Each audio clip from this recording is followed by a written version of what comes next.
Welcome to The Explainer. Today, we're diving straight into one of the most fascinating mysteries in modern cricket. We are talking about the ultimate master of swing himself, Bhuvneshwar Kumar, better known to all of us as Bhuvi.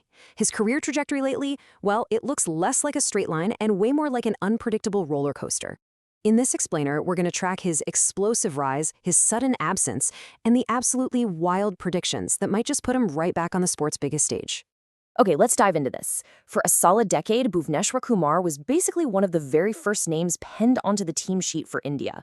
But recently, he just kind of vanished from the national squads. Seriously, how does a bowler of his historical caliber, a guy who literally gave international batsmen absolute nightmares with the new ball, suddenly find himself completely on the outside looking in? Just take a look at the stark contrast here. On one side, you've got the official BCCI ODI squad from early 2026, which paints a pretty clear picture of a changing of the guard. For the New Zealand series, younger pace options, guys like Harshit Rana and Arshdeep Singh, were trusted with the ball. Bhuvi, noticeably absent. But then, on the flip side, you have former head coach Ravi Shastri's bold predicted 15-member dream team for the 2027 ODI World Cup. And right there, slotted back into the pace attack, is Bhuvneshwar Kumar.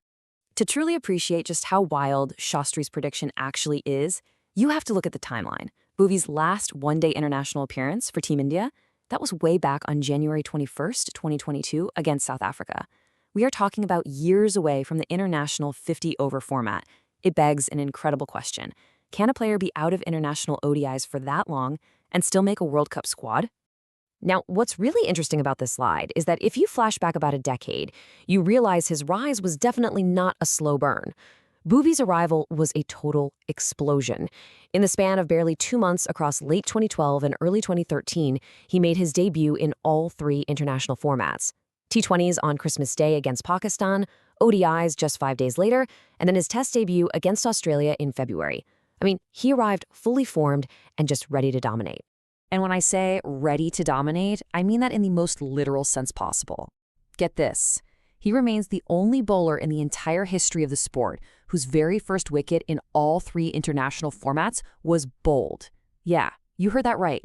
He didn't rely on a lucky catch in the deep or a tight LBW call.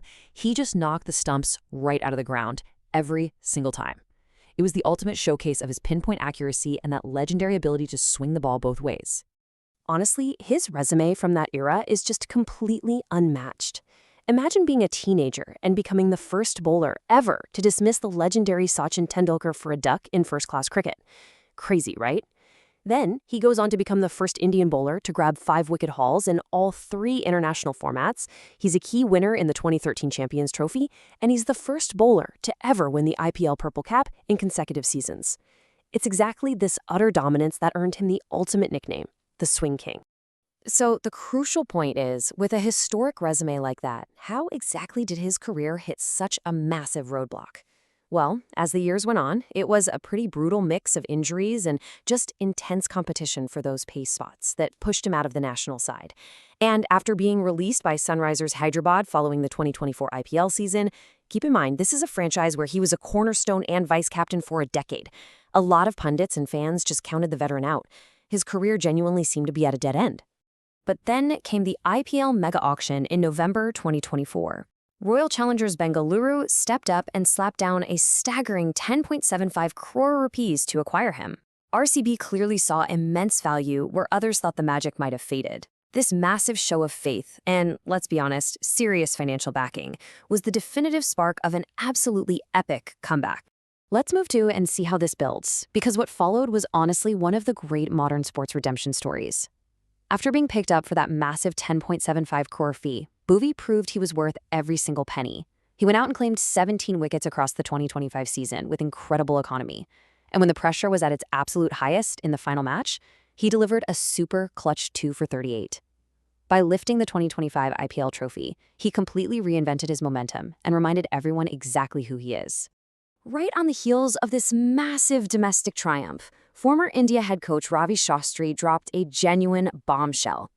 Looking ahead to the biggest tournament in cricket, Shastri went ahead and named Bhuvneshwar Kumar in his preferred 15-member squad for the 2027 ODI World Cup. Just let that sink in for a second.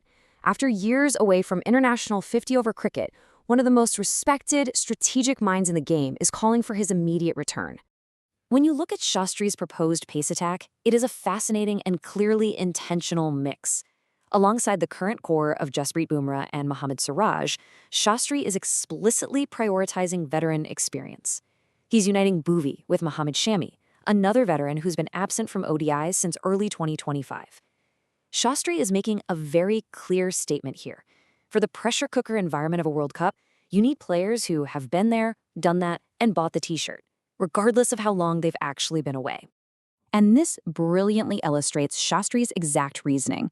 He pointed out that Bhuvneshwar has consistently impressed in the IPL with his swing bowling and control in both the power play and death overs. Shastri firmly believes that elite domestic franchise form, especially under the intense, glaring spotlight of the IPL, translates perfectly to future international success. Basically, if you can control the ball at the death in the IPL, you've got the ice in your veins needed for a World Cup. Ultimately, this creates a seriously high-stakes tactical dilemma for the Indian cricket selectors over the coming year. They're trying to balance two very distinct philosophies. On one side, you have emerging youth like Harshit Rana and Arshdeep Singh, who represent the long-term future of Indian pace. On the flip side, proven veterans like Bhuvneshwar Kumar and Mohammad Shami offer undeniable pedigree, tactical wisdom, and a totally proven big match temperament. The selectors have to figure out which profile actually guarantees them a World Cup. It's the ultimate debate, isn't it? Potential versus proven execution. So, I leave you with this final thought. On the road to the 2027 World Cup, can experience and that magical textbook swing actually trump youth? Will the Swing King complete his ultimate international comeback and take the field in the sport's biggest tournament? We'll just have to watch the journey unfold. Welcome.